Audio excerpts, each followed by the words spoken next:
हरे कृष्णा।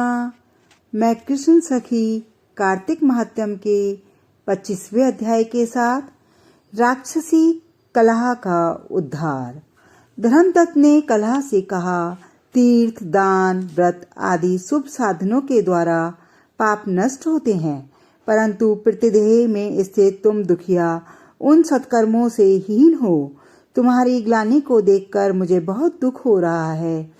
तुम्हारा उद्धार किए बिना मेरा मन शांत नहीं होगा। आगे की 3 योनियों में पहुंचाने वाले तुम्हारे पाप बहुत बुरे हैं, और यह प्रेत योनि जो तुम अब भोग रही हो, यह भी छोटे मोटे पुण्य से नहीं छूटेगी। अतः मैंने आज तक जो कार्तिक का व्रत किया है, उस पुण्य के आधे भाग से तुम्हें उत्तम गति प्राप्त होगी। कार्तिक व्रत का पुण्य सभी यज्ञ, दान, तीर्थ एवं व्रतों से अधिक शक्ति वाला है।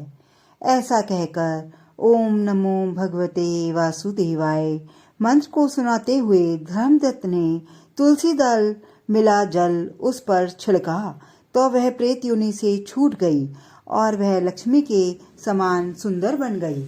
उसने ब्राह्मण को दंडवत प्रणाम किया और प्रशंसा से गदगद वाणी में बोली, हे द्विजोत्तम, आपके प्रसाद से मैं नरक से छूट गई हूँ।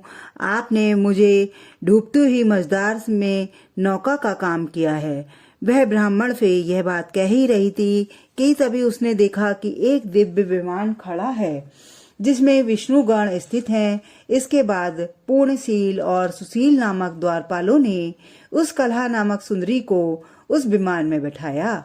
धर्मदत्त ने जब उस विमान को विस्मय सहित देखा तो उन गणों को विष्णु स्वरूप मानकर दंडवत प्रणाम किया।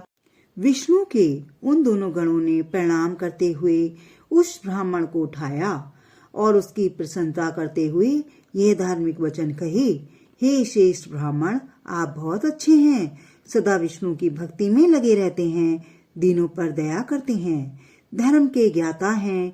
बाल्यावस्था से लेकर आज तक जो आपने कार्तिक का व्रत किया था, उसका आधा फल देकर इस कलह के 100 जन्मों के इकट्ठे किए हुए पाप नष्ट कर दिए। इसके पूर्व जन्म के पाप तो जल छिड़कने मात्र से ही दूर हो गए थे। हरि का जागरण आदि जो आपने किया है, उसके पूर्ण फल से यह विमान आया है, जिसके फल स्वरूप कलह अनेकों प्रकार के भोगों से युक्त वैकुंठ जा रही है। आपके कार्तिक में जो दीपदान दिए, उसके पुण्य से इसे यह दिव्य रूप मिला है। कार्तिक में किए गए तुलसी पूजन आदि का जो पुण्य आपने इसे दिया है, उससे यह विष्णु के पास जाने की अधिकारी बनी है। और यह हे कृपा निधे, इस जन्म के अंत में आप भी स्त्रियों सहित विष्णु लोक में जाएंगे और उनके समीप पहुंचकर सारूप मुक्ति प्राप्त करेंगे, जन्म मृत्यु के बंधन से मुक्त हो जाएंगे। हे धर्मदत्त, वे धन्य और कृत हैं और उन्हीं का जन्म सफल है जिन्होंने आपकी तरह भक्ति से विष्णु का पूजन किया है। विष्णु की पूजा भली भांति की जाए तो मनुष्य की कोई कामना अधूरी नहीं रहती। विष्णु भगवान ने उत्तानपाद के पुत्र ध्रुव को अचल स्थान प्रदान किया। उन भगवान के नाम का स्मरण करने से मनुष्य को सद्गति प्राप्त होती है। ग्रह द्वारा पकड़ा गया गजेंद्र उनके नाम का स्मरण करके उसके चंगुल से छूट गया और जय नामक गण बन गया था।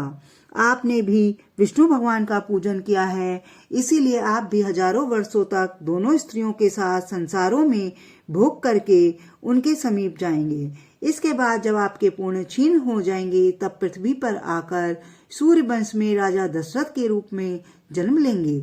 वहां भी आपकी दोनों स्त्रियां आपके साथ होंगी। उनके साथ यह कलह भी तीसरी स्त्री के रूप में आपके साथ होगी, क्योंकि वह भी तुम्हारे आधे पुण्य की अधिकारिणी है। उस जन्म में विष्णु आपकी समीपता प्राप्त करेंगे और आपके पुत्र बनकर देवताओं का कार्य करेंगे। कार्तिक का व्रत सभी मंत्रों, दानों और तीर्थों से श्रेष्ठ है। हे द्विजेंद्र, आप धन्य हैं। आपके द्वारा भगवान को प्रसन्न करने वाला यह व्रत सफल हुआ। इसके आधे भाग के फल को प्राप्त करके यह कलह हमारे साथ भगवान के लोक को जा रही है। हरे कृष्णा कृष्ण कृष्णा हरे हरे, हरे राम राम राम हरे हरे। फिर मिलते हैं कार्तिक महात्म्य के अगले अध्याय के साथ।